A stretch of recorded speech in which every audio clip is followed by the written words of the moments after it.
This is the Hidden Killers Podcast with Tony Bruschi. Retired NYPD detective and founder and CEO of the National Institute for Law and Justice, Mark Pucci, is joining us to talk Alex Murdaugh and the appeals process that's going on. We'll also go into some of the other treasure trove of charges that Alex Murdaugh is facing and where that could all end up. But let's start on the appeals, Mark. What's your thoughts on where that is heading? So, there's a couple of schools of thought on that. I think the most prominent being where the judge allowed the prosecution to introduce outside defamatory information about the defendant. In most cases, that's a taboo and an automatic, grounds for appeal. But in this case, the prosecutor, I think, pretty, persuasively argued that was where the motive lied.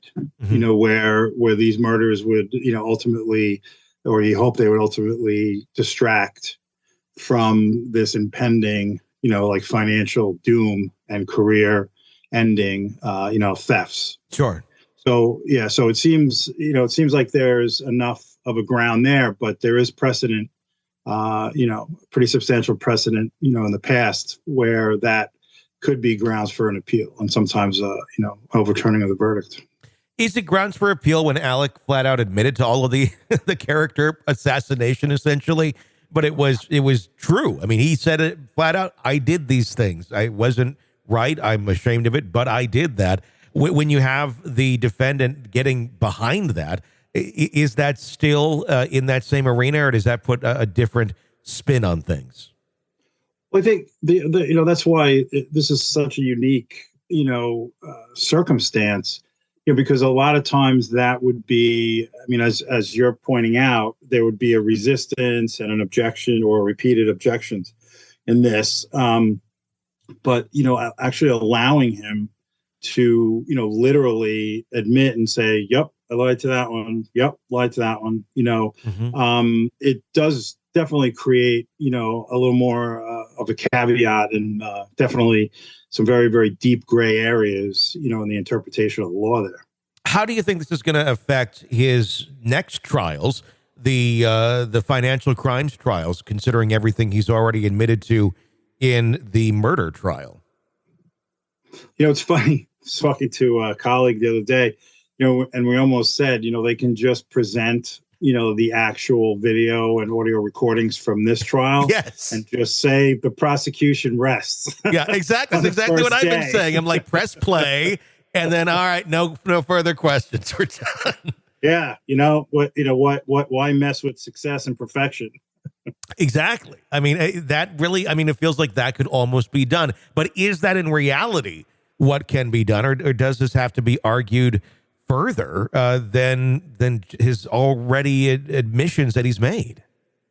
Well, what I would predict is that, like in any other case where, let's say there's, video that exists, or, even if it's surveillance CCTV video, where it would be introduced. Most recently, not saying I agree or disagree with, but with this January 6th committee, there was just seemed to be endless video, and it was used in support. So I think that it would be used as the main basis, in the, prosecutorial, arguments, and then all of the video would be used as direct reference.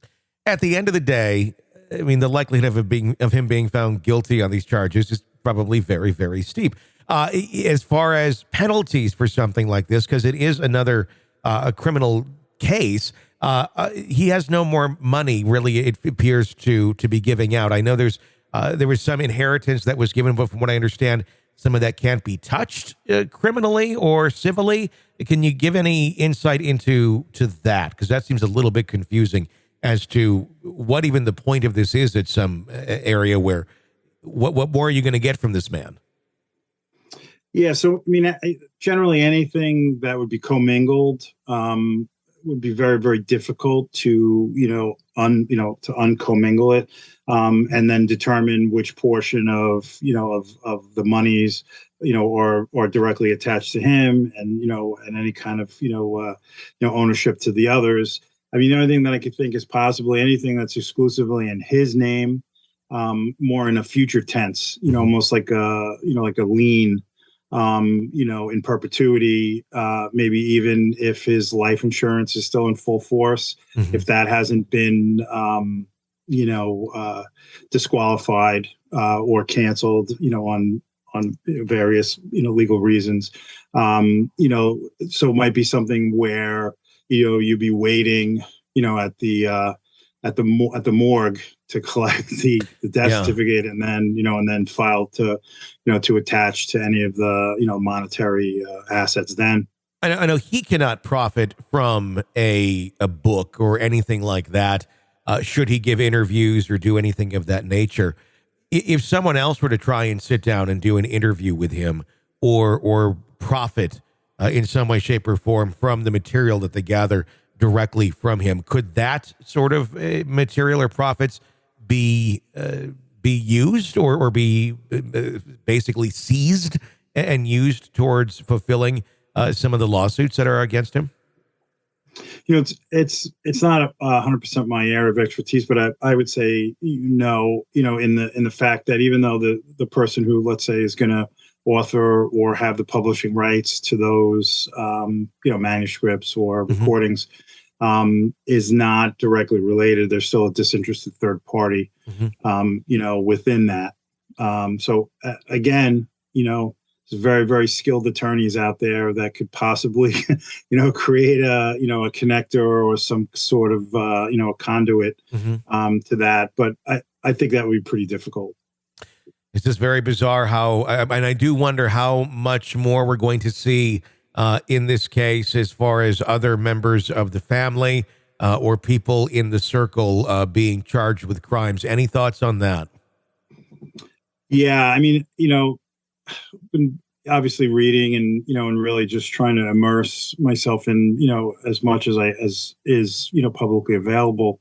And it just seems like this, could be the proverbial tip of the iceberg. There's a lot of other things have gone on through the years. I wouldn't be surprised if, you start to see, a lot of the, prior, like even attorneys that may have gone against him, other members of his family where, appeals are being made, on allegations of, tampering with evidence, falsifying evidence, withholding possible exculpatory evidence and things of that nature. A lot of times when you find someone who is, in a position similar to what he was, and especially for the decades that he was there, cursory review of everything that he would have touched throughout his career would be, pretty standard operating procedure.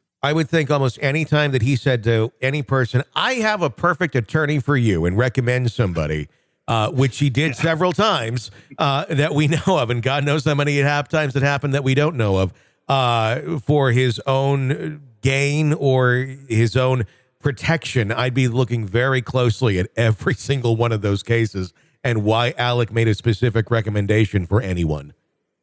Absolutely. Yeah. All business associates, any financial attachments, should all be ready. I guess, what do they say? Tidying up their house. Yeah. Getting ready for major inquiries that are coming down the pike.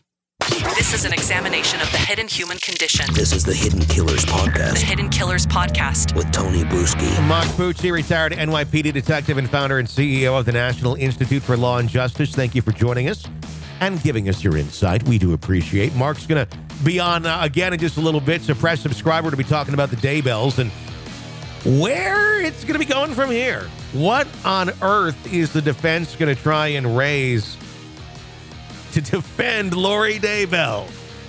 I don't know the answer to that, but maybe Mark has some more ideas. Be sure to press subscribe wherever you download podcasts so you don't miss any of our conversations and coverage of the cases that we're following for you. You can even get an ad-free experience through Apple Podcasts. That full list of cases in the episode description. My name's Tony Bruschi. Stay with us.